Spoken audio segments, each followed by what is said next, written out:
Hello दोस्तों, स्वागत है हमारे प्रादेशिक प्रशिक्षण केंद्र भारत स्काउट गाइड ममफोड़गंज प्रयागराज में। यह हिमालय वुडवाइज कोर्स स्काउट गाइड के एलओसी हमारे बीच में श्री सत्यपाल मलिक जी हमारे बीच में इस पूरे प्रदेश के एसटीसी प्रादेशिक प्रशिक्षण आयुक्त श्री हीरालाल यादव जी, और ये जो हमारा सबसे बड़ा अब तक रोवरिंग का हिमालय वुडवाइज हो रहा है, ये सारे प्रतिभागी है। और इस प्रतिभागियों की इस कोर्स के हमारे एलओसी श्रद्धेय श्री करनैल सिंह की, और साथ में हमारे साथ सहायक प्रशिक्षक श्री प्रमोद दुबे जी ELT, और यह जो पूरी टीम आपको दिख रही है यह है हमारे एनामुल्लाह अंसारी गाजीपुर, और यह सभी प्रतिभागी रोवरिंग हिमालय वुडवाइज के। आप सभी हाइक पर निकल रहे हैं। यह कोर्स 27 से चल करके 3 जुलाई को समाप्त होगा। कोर्स समाप्त से पूर्व हाइक की यात्रा पर निकलते हुए आप सभी लोग ट्रॉफी दे करके और हरी झंडी दिखा करके इस पूरे हाइक को रवाना कर रहे हैं। सर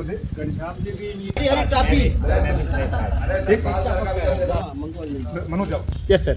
यह उत्तर प्रदेश भारत स्काउट गाइड का अभूतपूर्व ऐतिहासिक रोवर रेंजर कोर्स की हाई का पथ संचलन जो आरंभ होने जा रहा है, इसके लिए शुभकामनाएं, ढेर सारी शुभकामनाएं कि आप जैसे जा रहे हैं उससे ज़्यादा प्रसन्नता और हर्षोल्लास के साथ वापस आए। एलओसी सर के दो संदेश। अभी आप हाइक के लिए जा रहे हैं। हाइक में जाते हुए सेफ्टी से अपने को पहले सुरक्षित करते हुए जाइए, और कोई ऐसी भी एक्टिविटी ना हो जो हमारे स्काउटिंग के लिए ठीक ना हो। तो कृपया खुशी खुशी जाइए, खुशी खुशी आइए। आपको हमारी सबको शुभकामनाएं।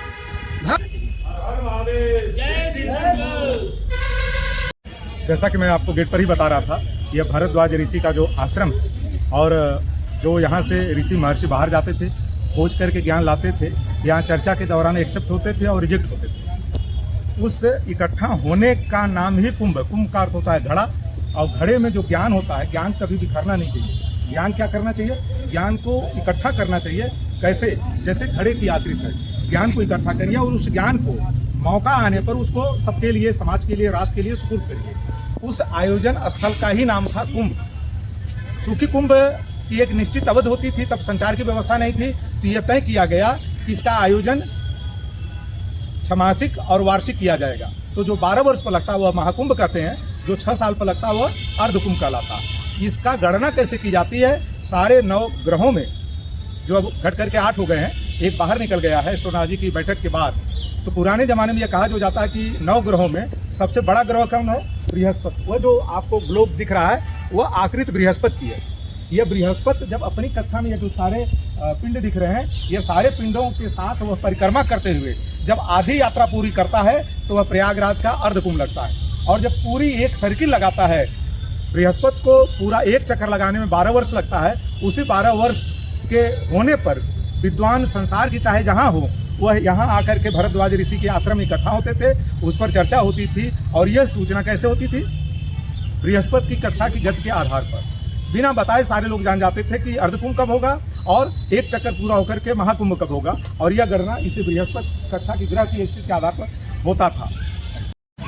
वनस्पतियों में ग्रह नक्षत्रों के आधार पर जो पौधों का नामकरण किया गया है, जिस पर केतु का प्रभाव हो, वह देखिए कुश पौधे को अपने पास रख सकता है। यदि कुश पौधा है तो केतु आपके तरफ पॉजिटिव रहेगा। उसी तरह शुक्र जिसका कमजोर है वो गूलर के पौधे को अपने आसपास लगा सकता है। ये देखिए शुक्र का प्रतिनिधित्व करते हैं गूलर है। सूर्य को बैलेंस करना है, जिसका सूर्य कमजोर हो, पिता जिसके नाराज रहते हों, वह मदार का पौधा लगा करके अपने पितृपक्ष को मजबूत कर सकता है, सूर्य को मजबूत कर सकता है। चंद्रमा जिसका कमजोर है, जो घबराने की जिसके अंदर प्रवृत्ति होती है, डरने की प्रवृत्ति होती है, और कोमल स्वभाव का होता है, जो समय समय पर घायल हो जाता है और घायल होकर के विक्षिप्त दशा में चला जाता है, ऐसे लोगों को मजबूत होने के लिए पलाश का पौधा लगा करके, जो सोम चंद्रमा का प्रतीक है, चंद्रमा